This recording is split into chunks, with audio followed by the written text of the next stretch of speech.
اللهم صل على سيدنا محمد وعلى آله سيدنا محمد وبارك وسلم।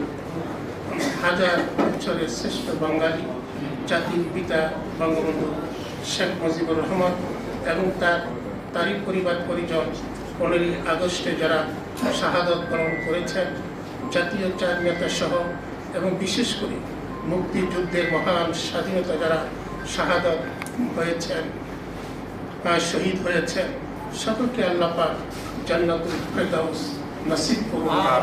আজকে আমাদের আওয়ামী ওলামা লীগ আল্লাহ তুমি কবুল করো। এই ওলামা লীগ বঙ্গবন্ধু শেখ মুজিবুর রহমানের কন্যা, মানুষ কন্যা, আমাদের জননেত্রী